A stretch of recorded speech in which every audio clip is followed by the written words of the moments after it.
A paz do Senhor a todos.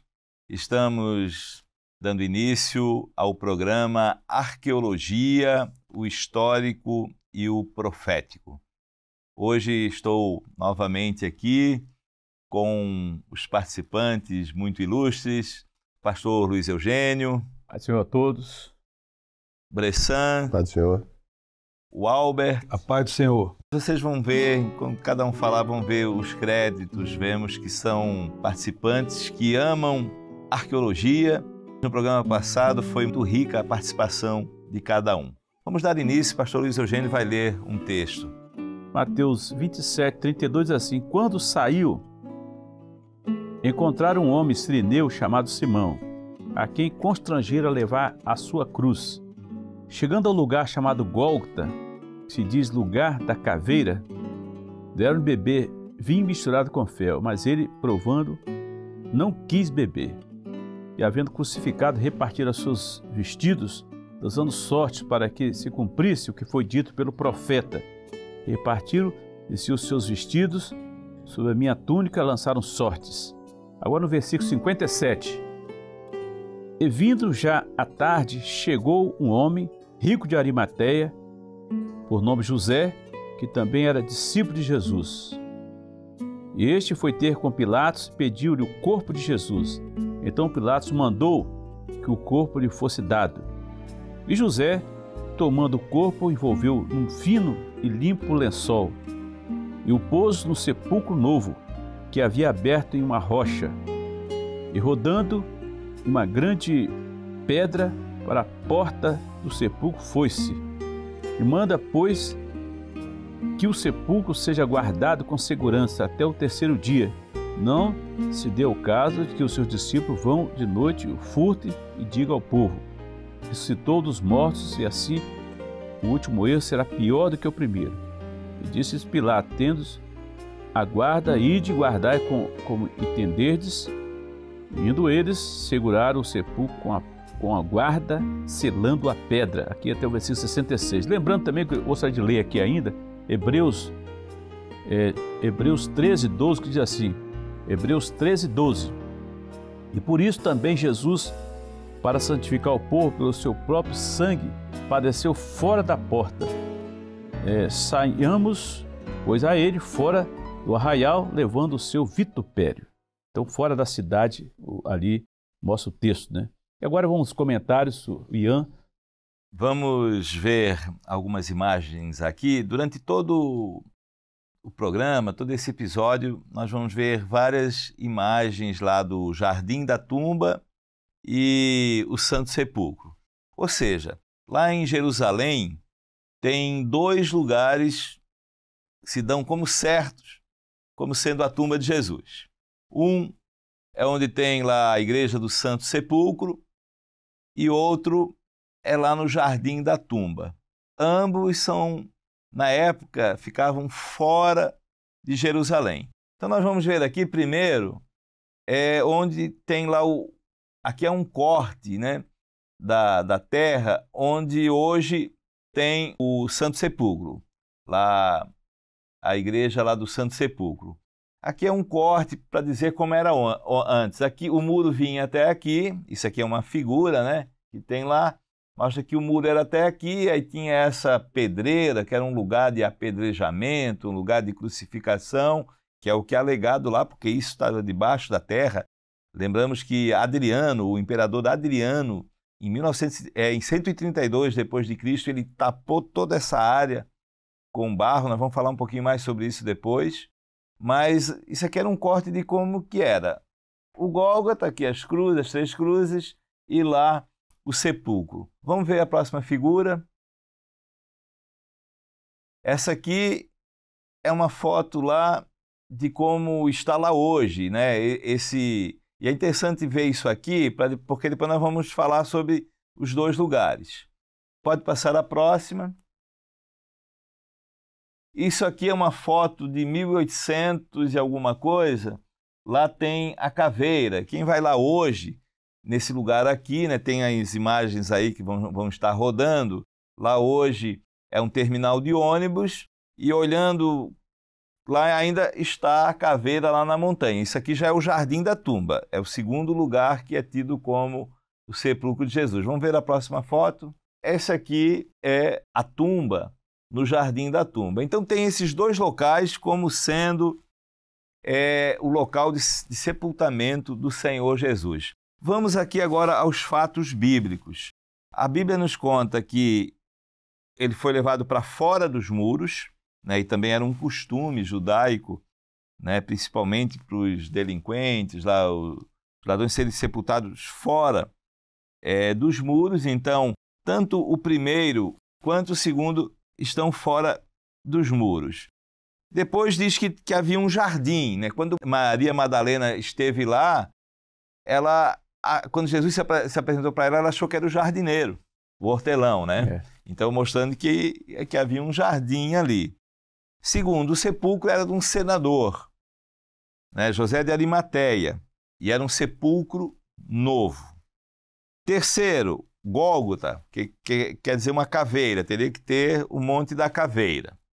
E então nós vamos analisar aqui, né? Há uma linha de denominações de algumas religiões que dizem e que garantem, né? Até arqueólogos garantem que o local do sepultamento de Jesus, a tumba de Jesus, é no local do Santo Sepulcro, que foi construída por Constantino, a pedido da mãe dele, né? A mãe de Constantino tinha por volta de 80 anos, lá no ano 328 aproximadamente, e como sabemos ali a história, ela teve uma experiência com o Senhor, e ela foi lá e resolveu fazer algumas basílicas. Ela chega em Jerusalém com essa intenção de construir uma igreja, porque Constantino, como nós sabemos lá no Edito de Milão, em 313, liberou cultos, locais de cultos. Tinha passado em torno de 300 anos aproximadamente, 33 para 328, dá quase 300 anos. Então era uma história ainda um pouco recente. Mas naquela época não tinha jornal. E olha só, na revolta dos judeus, uma outra revolta que teve dos judeus em 132, o imperador Adriano, romano, ele ficou tão revoltado que ele mandou aterrar aquilo tudo ali. Então ela chega lá e vê aqueles aterros, e onde é que é a tumba, onde é que é a tumba, provavelmente alguém disse, olha, acho que era ali, outro dizia era ali, tal. Então definiu, é aqui. Não há nenhuma história, não tem nada escrito dizendo antes disso, ó, que a tumba era aqui, era ali, não, né? Tem alguns escritos, todos após isso, né? Baseado naquilo que Helena, a mãe de Constantino, então destacou. Isso, historicamente, tem alguma importância, né? Tem importância, né? Porque não fazia tanto tempo. José de Arimateia, um senador, no seu sepulcro, ou seja, ele já tinha comprado um sepulcro para ele, tinha reservado um sepulcro para ele. Eu creio assim, primeiro que aqui era um local de apedrejamento, um local meio que amaldiçoado, né? De crucificação. Um senador ia comprar um túmulo para ele ali perto de outros túmulos? Eu penso que não, né? Mas isso é uma coisa a pensar. Coloca a outra foto aqui. Ou seja, o senador comprar um local desse para ser o seu túmulo. Isso é uma coisa verídica que está lá, né?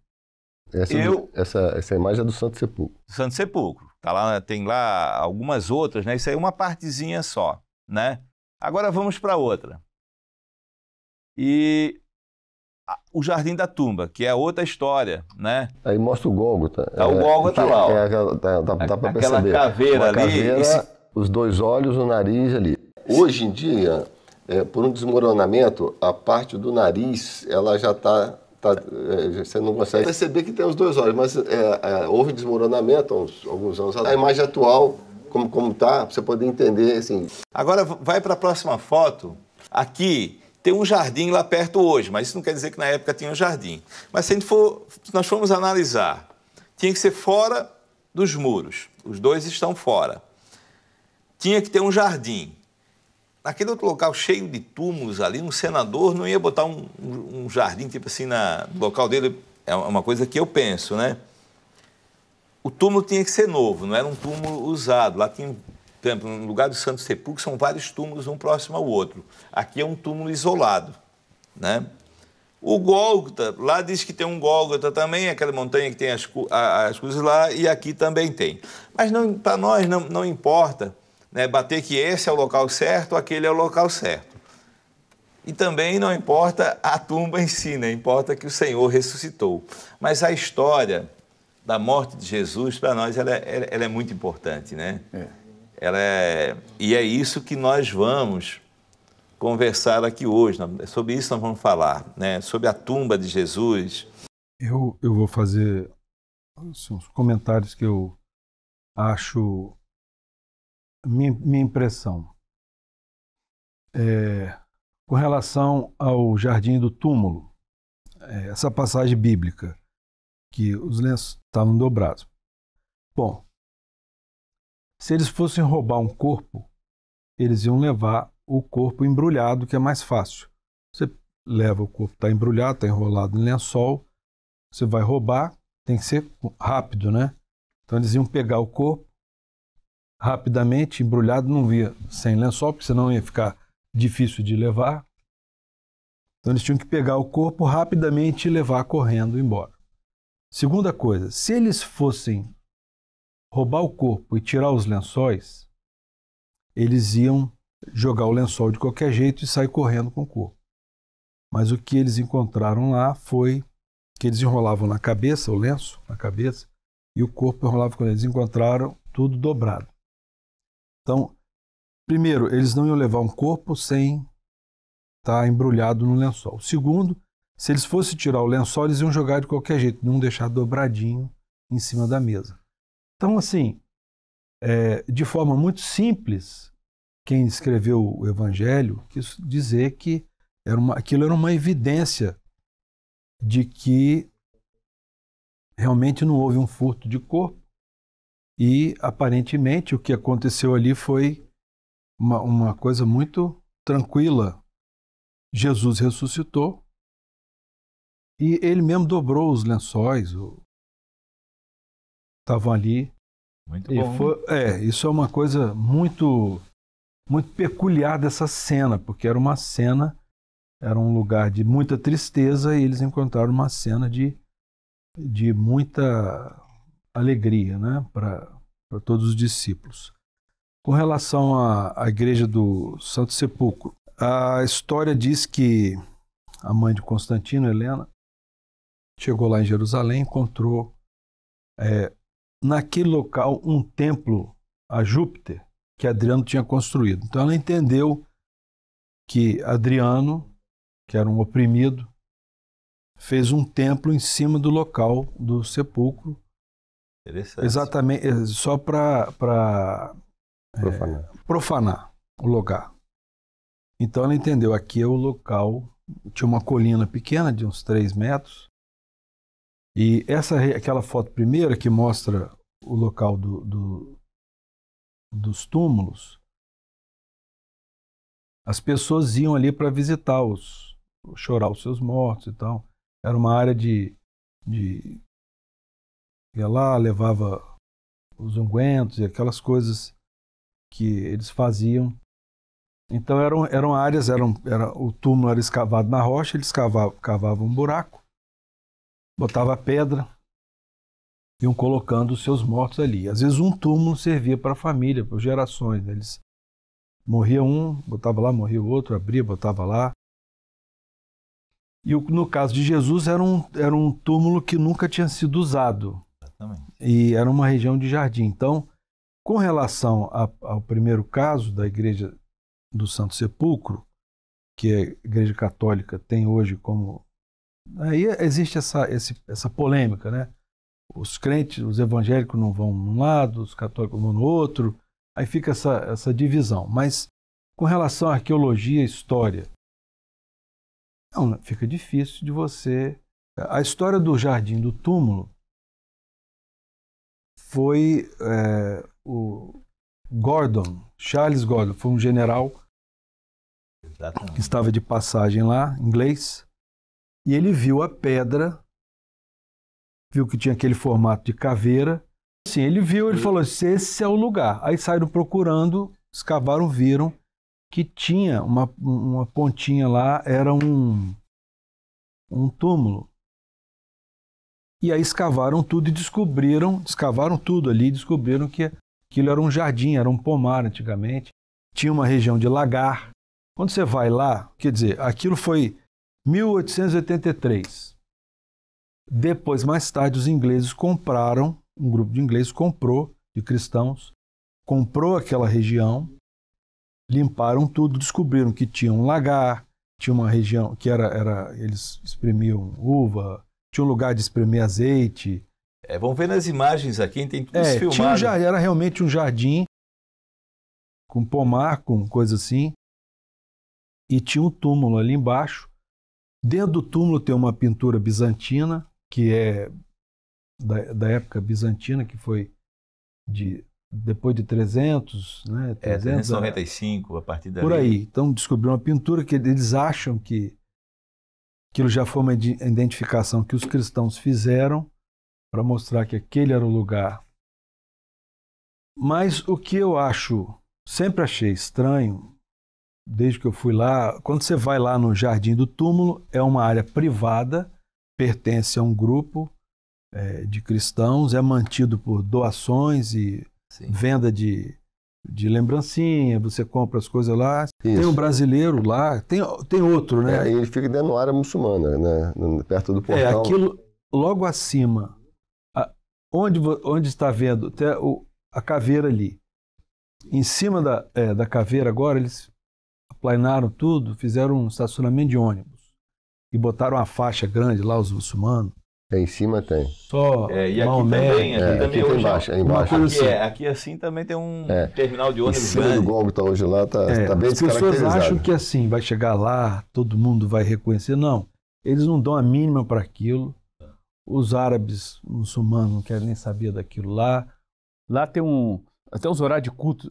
Os cristãos, sem chegar nos evangelhos, sempre fazem culto naquele lugar ali. Tem vários cultos ali. Sim. Vários horários de culto. Agora, eu gostaria de ler aqui, João 19, 17, assim: levando ele as costas, sua cruz, saiu para o lugar chamado Caveira, que em hebraico se chama Gólgota, certo? Então, na verdade, o caveira vem de calvário no latim, né? Isso aí. Que é exatamente esse caveira. Crânio, agora, né? Caveira agora, crânio. É o crânio. E aqui, o que é isso aqui? Talvez devido à forma da rocha onde se fazia as execuções. É a forma essa caveira, o túmulo do jardim que você falou aí. Agora eu gostaria de lembrar aqui uns pontos seguintes, para não esquecer, porque já estamos chegando quase no final do programa, eu não posso esquecer esses pontos, não. Primeiro ponto. Com certeza. Deuteronômio 22, 23. O seu cadáver não permanecerá no madeiro, mas certamente o enterrarás no mesmo dia, porquanto pendurado é maldito de Deus. Assim não continuarás a sua terra, que o Senhor teu Deus te dá em herança. Então aqui a recomendação é que o cadáver não podia permanecer ali. Essa recomendação da lei, né? A lei sobre a questão da crucificação. Eu gostaria de lembrar alguns pontos importantes. O seguinte, a crucificação era feita para os insurgentes e para os escravos, certo? Normalmente era esse padrão. Os romanos não eram crucificados. Os romanos tinham uma norma lá que não podia crucificar romanos, só os demais. Romanos não. Lembrando também, a morte, crucificação era uma morte lenta, né? Jesus morreu em um tempo menor, mas tem uma cronologia da crucificação de Jesus. Por exemplo, domingo anterior à crucificação, que já foi na sexta, domingo, ele estava entrando com o jumentinho em Jerusalém, todo mundo fazendo aquela homenagem. Olha só, pouco tempo que aconteceu.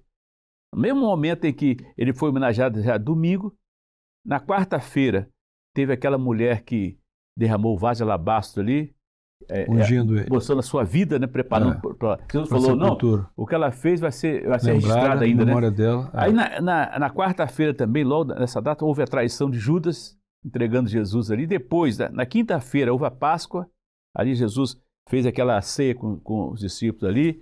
Sexta-feira, ele já foi crucificado, a crucificação da sexta-feira. Então, olha só, é uma sequência de fatos desde o domingo que ele foi homenageado, depois já foi, o povo que o homenageou já foi contra ele. Então veja só, às vezes a pessoa sofre esses intempéries na vida, aqueles mesmo que te homenagearam, te elogiaram, fizeram o que, levanta contra você, né?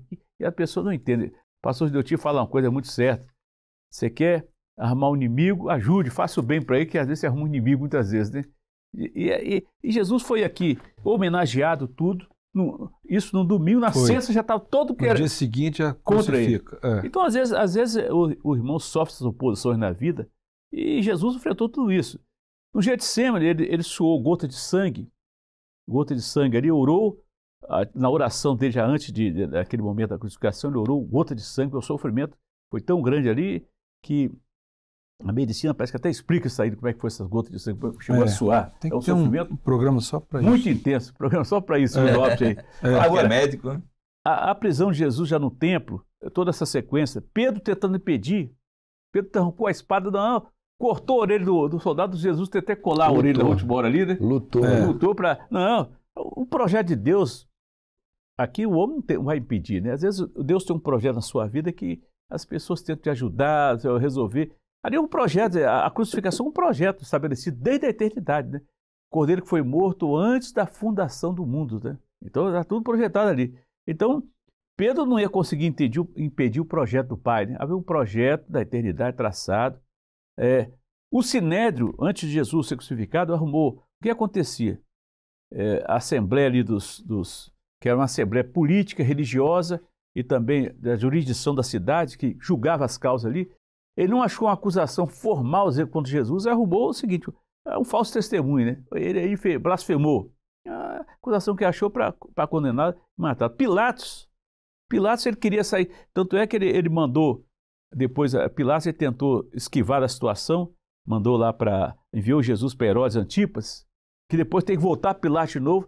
É interessante lembrar que hoje tem aqui o chamado Pedra de Pôncio Pilatos, que foi descoberto em 1961. Isso é bom, sabe para quê?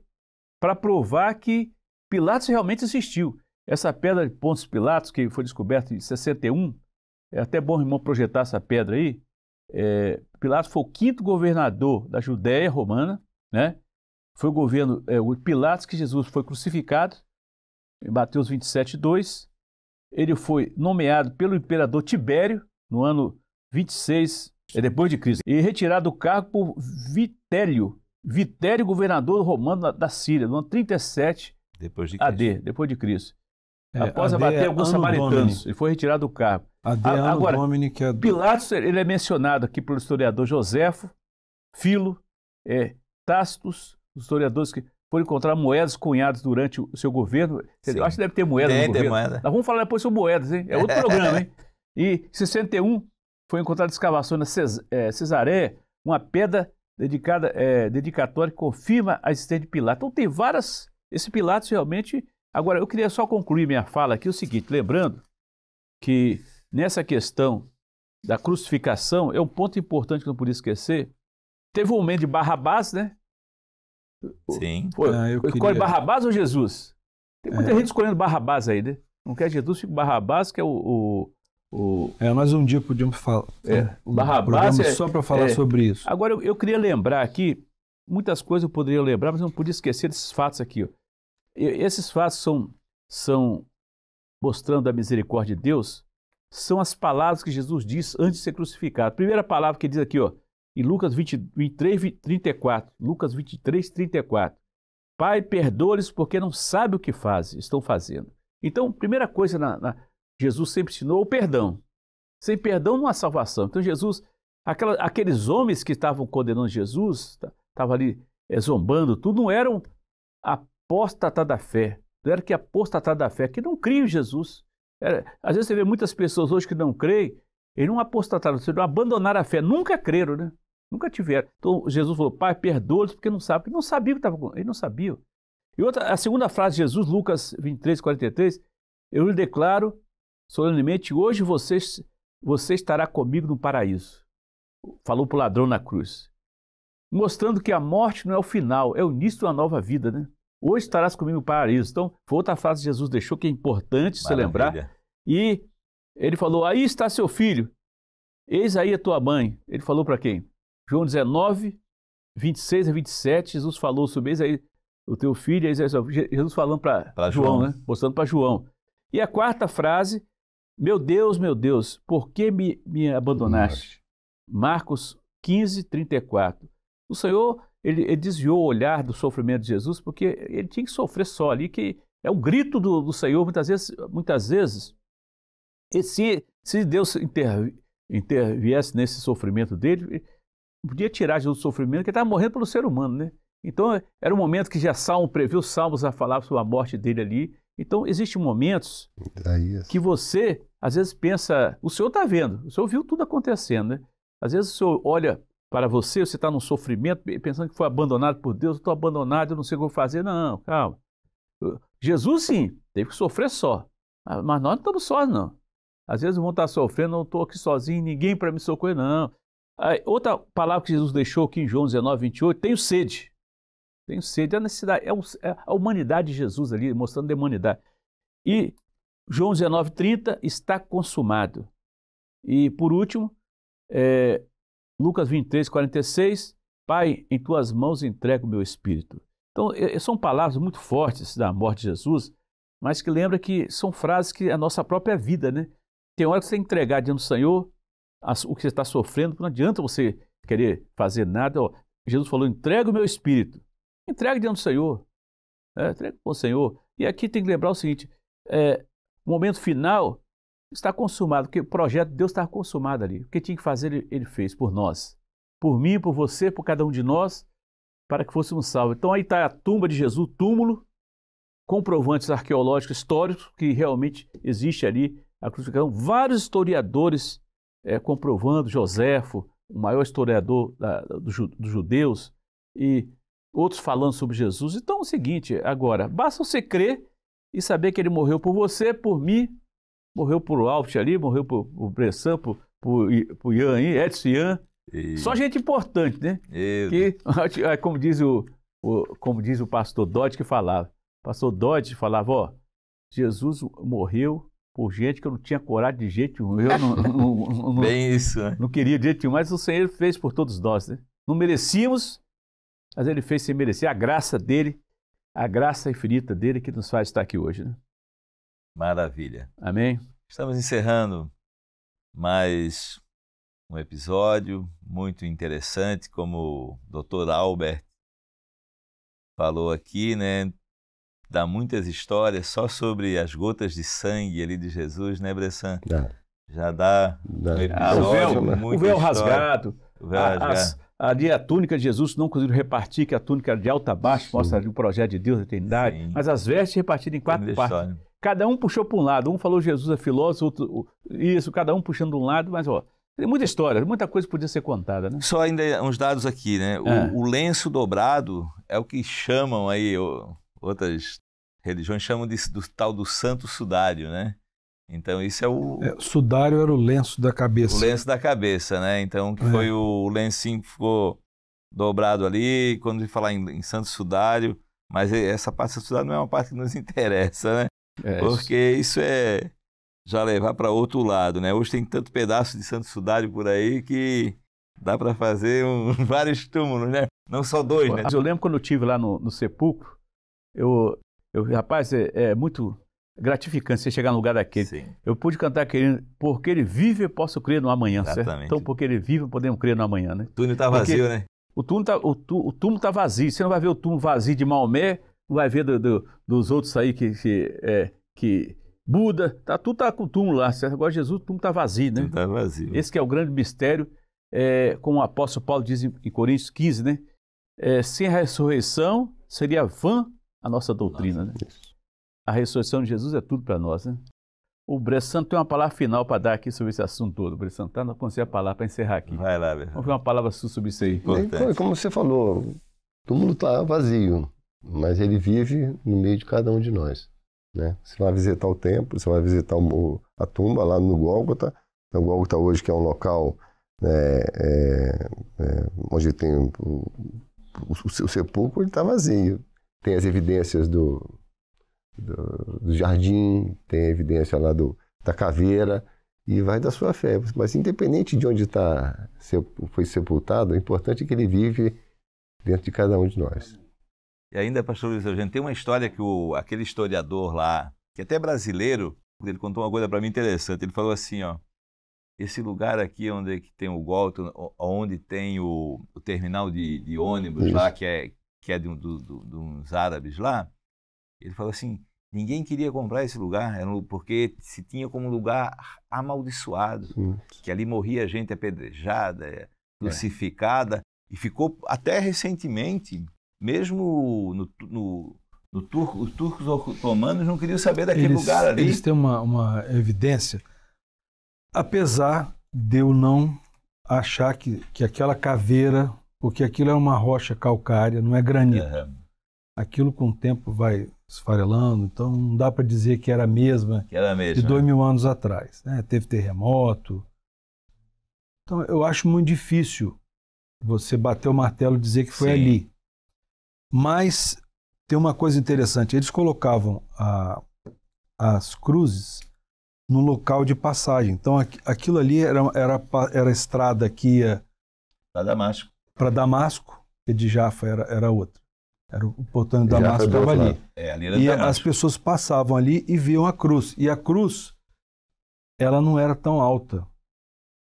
Você conseguia falar com a pessoa crucificada. Então os homens passavam ali e viram o Senhor sendo crucificado. Isso. Eles passavam, era um local de passagem, eram duas estradas que cruzavam ali, e o pessoal passava e zombava dele, falava com ele ali. Era fácil de conversar, era um local até acessível, e era justamente naquele local que tinha estrada que eles entenderam que Jesus foi crucificado logo ali, tirado dali e levado para um local, um sepulcro próximo. Então, assim, eles descobriram vários sepulcros com aquele mesmo formato, cavado com aquela canaleta, né? E com a pedra colocava. Agora tem que lembrar também, outro detalhe que eu gosto de lembrar, que na crucificação, o crucificado levava uma parte da cruz, que o outro ficava lá e o outro ele levava, né? E no intervalo que nós lemos o texto nisso aqui, quem levou foi Simão Cirineu. Era de Cirene, não era de Jerusalém ali. Uma época certamente estava trabalhando, fazendo alguma coisa, que o texto diz que ele vinha do campo, né? Ele vinha do campo e era Páscoa também, né? Eles peregrinavam. Festa, levou. Às vezes a parte que nós temos que levar. Simão nunca esperou aquilo ali. Simão foi pego de surpresa. Está vindo, não está esperando acontecer, não aconteceu, tem que levar. Agora, outra coisa importante lembrar, que muitas pessoas comentam que Jesus caiu 3 vezes com a cruz, não sei o quê, isso aí é tradição católica romana. Na Bíblia não mostra lugar nenhum que ele caiu com a cruz. Claudicou, né? Aí esse dia os irmãos falaram assim, pastor, mas Jesus não caiu com a cruz, não? Então ele trupicou, também não trupicou não. Na Bíblia não mostra lugar nenhum que ele caiu com a cruz, nem mostra que ele trupicou, nem coisa nenhuma. Então às vezes a pessoa fala assim, não, Jesus caiu com a cruz, Jesus trupicou, eu também posso. Isso é uma tradição da Igreja Católica que trouxe, hoje mostra no filme Jesus caindo, isso aí não está na Bíblia em lugar nenhum. Agora, o homem gosta de botar essas tradições, vem um monte de tradição aí, vai levando, mas aí teve um irmão que falou, pastor, está na Bíblia assim, eu vou procurar e trazer. Já tem uns 10 anos, está procurando até hoje, não achou, porque não está na Bíblia mesmo isso, então olha só. Lembra, meu irmão, às vezes o irmão quer comparar, eu lembro do irmão que quer comparar, assim como Jesus caiu com a cruz, eu posso cair. Não, mas ele trupicou também. Não foi nada disso. Jesus, a missão, o projeto, ele cumpriu. Quando não pôde carregar, Simão carregou até o local ali e ficou tudo certo, é isso mesmo. E lá na chamada Via Dolorosa, tem eu me lembrei que estava vindo uma procissão lá, e tem um buraco na parede ali, que ele sabe que ali Jesus, quando tropeçou, botou a mão ali, daí tem um buraco lá, e todo mundo vai lá e coloca a mão, aí tem uma fenda lá. Isso tudo é tradição, né? Tradição mesmo. Mas para nós... O remo da fé, não é tradição, o remo da fé, né? Não importa onde foi, né? Que a tumba está vazia, né? Está vazia. E o Senhor ressuscitou. É isso mesmo. Essa é a razão da nossa vida. Da nossa fé. Amém. E a bênção que temos do Senhor. Exatamente, isso aí. Estamos encerrando mais um programa, foi um pouquinho maior, mas o assunto é muito interessante. Se deixasse mais, hein? Não pode não. Pai, Senhor Albert. Amém, a paz do Senhor. Espero que todos tenham entendido um pouco, né, desse assunto. É isso mesmo. Pai Senhor Bressan. Pai Senhor, prazer estar com vocês aqui. Pai Senhor Luiz Eugênio. Pai Senhor, os irmãos também, amigos que estão conosco. Pai Senhor a todos.